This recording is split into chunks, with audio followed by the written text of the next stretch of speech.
আমি বহুবার বিভিন্ন উদাহরণ দিয়ে বুঝিয়েছি। দেখেন, হ্যাঁ, স্ত্রীর মহব্বত আছে, আছে না নেই? মায়েরও মহব্বত আছে, হ্যাঁ, বাবারও মহব্বত আছে, বোনদেরও মহব্বত আছে, আছে না নেই? আচ্ছা, যেসব বড় বোন আছে সেগুলোরও মহব্বত আছে, যেগুলো সাবালিকা হয়েছে। আর একটা ছোট্ট বোন 1 বছর 2 বছর 5 বছর আছে, তারও মহব্বত আছে। মহব্বতের বহিঃপ্রকাশ যে আমরা করে থাকি সবার সাথে একই রকম, ঢালাওভাবে। স্ত্রীর সাথে মহব্বতের বহিঃপ্রকাশ আলাদা, মায়ের সাথে মহব্বত কেমন করবো তার তরিকা আলাদা। বড় বোন সাবালিকা হয়েছে, সুতরাং তার সাথে মহব্বত আলাদা। কিন্তু ছোট বোন, তাকে আদর করছেন, চুমু দিচ্ছেন, কেউ আপত্তি করবে? হ্যাঁ, কেউ আপত্তি করবে? কিন্তু সাবালিকা বোনকে যদি চুমু দেন, হ্যাঁ, তাহলে অপরাধী বলবে না? তাহলে বোঝা যাচ্ছে যে মহব্বতের দাবি করেই জান্নাত যাওয়া যাবে না, মহব্বতের তরিকাটাও শিখে নিতে হবে। নবীর সাথে মহব্বত করতে করতে আপনি নবীর বিরোধিতা করলে হবে, নাফরমানি করলে হবে না। নবীর মহব্বত করে নবীকে সেজদা করে দিলেন, আল্লাহর হক দিয়ে দিলেন, জাহান্নামে যেতে হবে। এবার বুঝতে পারছেন কি না? আল্লাহকে মহব্বত করা সবচেয়ে বড় ফরজ। আগে আল্লাহর মহব্বত, আর তারপর রসুল্লাহ মহব্বত। কিন্তু দুই মহব্বত কি এক? আল্লাহর মহব্বতে সেজদায় লুটিয়ে পড়বো, কিন্তু নবীর মহব্বতে নবীর প্রতিটি কথা মানব, প্রতিটি কাজ মানব জীবনে, কিন্তু নবীকে সেজদা করবো না কখনো, নবীর কবরকে সেজদা করবো না, নবীর কাছে সাহায্য চাইবো না। জি, জীবদ্দশায় থাকলে যতটা মানুষ, জীবিত মানুষ সাহায্য করতো ততটা চাওয়ার অধিকার তার বেশি নাই। কিন্তু মৃত মানুষের কাছে দুনিয়া থেকে চলে যে কোনো কিছু চাইতে পারেন না, একটা সূচও চাইতে পারেন না আপনি। এটা আল্লাহর হক, বোঝা গেছে? জি। তো বলছেন মান ইবনে আব্দুর রহমান, আর ওই ঘটনার দিকে যাচ্ছি না, আসলে আর তারপরে তাদের উপর আপত্তি করলেন। তারপরে বললেন, তোমরা গুমরাহি জাহান্নামের দরজা খুলছো তোমরা, আর না হলে তোমরা সাহাবায়ে কেরাম আমাদের চাইতে বেশি হেদায়েতপ্রাপ্ত, তোমরা বেশি পরহেজগার হয়ে গেছো, আর না হলে তোমরা মুফতাতেহু বাবা দলালা, গুমরাহির রাস্তা খুলে জাহান্নামে নিয়ে যাচ্ছ এই সব বেদাতি তরিকার জিকির করে। তাহলে জিকির করেও জাহান্নামে নিয়ে যাওয়া হবে কখন? বিশেষ পদ্ধতিতে, যেমন ওয়াজ মাহফিলে। আমার সামনে যেমন বসে আছেন দেশি ওয়াজ মাহফিল, একটু মহব্বতের সাথে জিকির করেন, পানি টানি খেতে হবে আমাকে, তা আমরা থামিয়ে দিচ্ছি, তাই না? আর ওখানে তার থেমে থাকা নয়, একটু আল্লাহুম্মা, একটু মহব্বতের সাথে দরুদ শরীফ পড়েন, তাই না?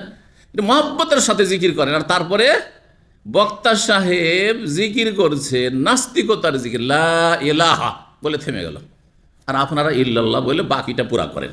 লা ইলাহা মানে কি? লা ইলাহা মানে কি? আল্লাহ আছে? আল্লাহ নেই, এখানে থেমে গেল। তো বক্তা এটা নাস্তিকের জিকির করলেন, কালমার্সের জিকির হয়ে গেল না? এটা ভালো করে চিন্তা করুন আপনি। কালমার্স বলছে লা ইলাহা, আর আমরা তো বলছি লা ইলাহার সাথে সাথে বিনা শ্বাস নেওয়াই ইল্লাল্লাহ সাথে সাথে বলতে হবে। এসব বাতিল নেই, আল্লাহ আছেন। জি।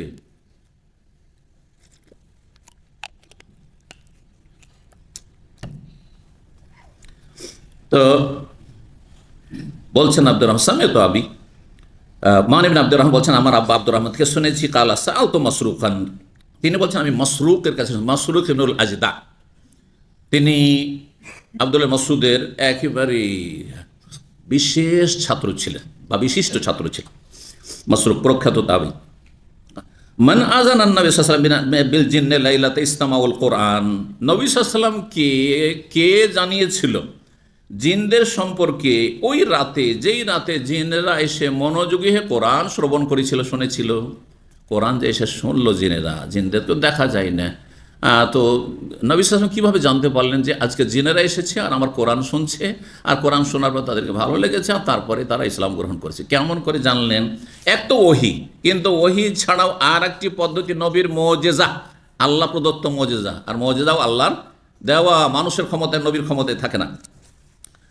কাল বললেন যে হাদ্দাসানি আবুকা, তোমার বাবা আমাকে জানিয়েছেন। মাসরুক বলছে তোমার বাবা জানিয়েছেন, হ্যাঁ, কি? ইয়ানি আব্দুল্লাহ, বাবা। মানের বাবা আব্দুর রহমান, আর আব্দুর রহমানের বাবা হচ্ছে আবদুল্লাহ। এখানে বাবা বলতে দাদা, মানকে যদি সম্বোধন করে তাহলে দাদা। তো সামিয়ত আবি বলছেন, মানে আব্দুর রহমান, মান বলছেন আব্দুর রহমানের কথা, তো আব্দুর রহমানের আব্বাই। তো বলছেন, মাসরুক বললেন যে হাদ্দাসানি আবুকা, তোমার আব্বা বর্ণনা করেছেন, ইয়ানি আব্দুল্লাহ। যখন আব্দুল্লাহ হাদিসে বলা হয় তখন কোন আব্দুল্লাহ উদ্দেশ্য হয়? এই কথাটি হাদিসের ভাষা, হাদিসের পরিভাষায় মনে রাখবেন। শুধু আব্দুল্লাহ যদি হাদিসে আসে তো আব্দুল্লাহ বিন মাসউদ, সেখানে আব্দুল্লাহ বিন ওমর ওনা, আর আব্দুল্লাহ বিন আমর বিন আস ওনা, আর আব্দুল্লাহ বিন আব্বাস ওনা, কারণ মেলা সাহাবীর নাম আব্দুল্লাহ ছিল, অনেক আবাদেলা ছিলেন। আযানাত বিহি শাজারাতুন, একটি গাছে নবী সাল্লাল্লাহু আলাইহি ওয়াসাল্লাম জানিয়েছিল। সুবহানাল্লাহ। তাহলে গাছের অনুভূতি আছে, এটা একটি জিনিস। তারপরে গাছের বাকশক্তি আল্লাহ খুলেছেন। হ্যাঁ, নবী সাল্লাল্লাহু আলাইহি সাল্লামকে গাছে বলেছেন, গাছ আর পাথরে নবী সাল্লাম মক্কায় সালাম দিত। এটি মুজিজা নবী সাল্লাল্লাহু আলাইহি সাল্লামের। নবী সাল্লাল্লাহু আলাইহি সাল্লাম বলছেন, সিরাতুন নবীতে আলোচনা করেছি, যে আমি সেই পাথরগুলিকে চিনি, ওই বিশেষ বিশেষ কিছু পাথরকে মক্কা এখনও চিনি, যে পাথরগুলি আমাকে সালাম দিত। সুবহানাল্লাহ, আসসালামু আলাইকা ইয়া রাসূলুল্লাহ, সালাম দিত। জি, গাছে জানিয়েছিল।